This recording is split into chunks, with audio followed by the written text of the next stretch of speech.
Pemerintah Desa Sidomukti, Kecamatan Mayang, Jember menggandeng Kejaksaan Negeri Jember untuk mendirikan Rumah Restoratif Justice.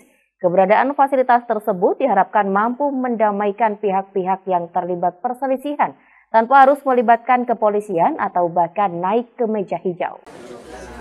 Peluncuran Rumah Restoratif Justice digelar di kantor Desa Sidomukti, Kecamatan Mayang, Jember, Rabu siang. Peresmian Rumah Restoratif Justice yang masih terletak di kompleks kantor desa ditandai dengan pengguntingan pita oleh jajaran Kejari Jember dan pemerintah Desa Sidomukti.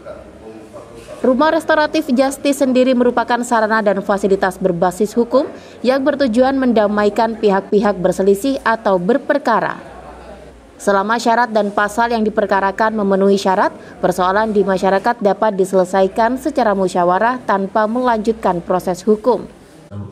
Dengan diluncurkan sarana keadilan restoratif ini, Kepala Kejaksaan Negeri Jember Ikhwan Effendi berharap dapat menghindarkan warga dari jeratan proses hukum yang relatif panjang dan membuat suasana desa tetap kondusif.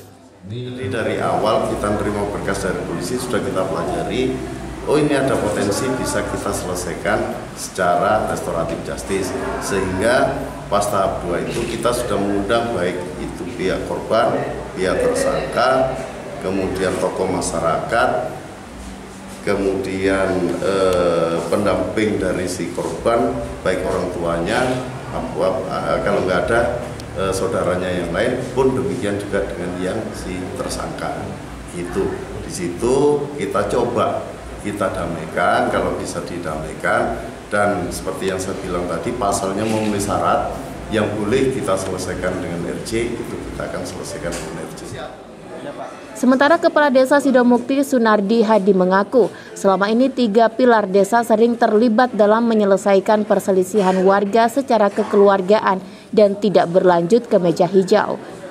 Dengan adanya Rumah Restoratif Justice, proses mendamaikan pihak berselisih dapat semakin leluasa, bahkan ketika perkara sudah masuk penyelidikan kepolisian.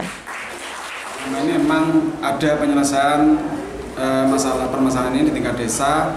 Ini kita selesaikan secara musyawarah bersama 3 pilar, ada Babinsa, Babinsa Timas. Cuman setelah kami ada melihat informasi melalui media sosial, juga sudah kami silaturahmi dengan Pak Kajari, termasuk juga Pak Kasih Bidung berkaitan ada rumah RJ ini, apa itu rumah RJ, ternyata kok bagus sekali, artinya ini bahkan bisa menyelesaikan permasalahan yang sudah ditangani pihak kepolisian.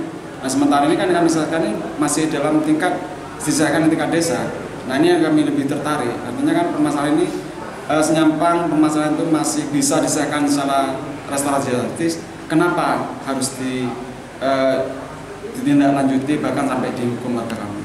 Seperti itu. Kejaksaan berharap semakin banyak desa yang mengadopsi keadilan restoratif di Kabupaten Jember. Anas Hidayat, FTV Jember melaporkan.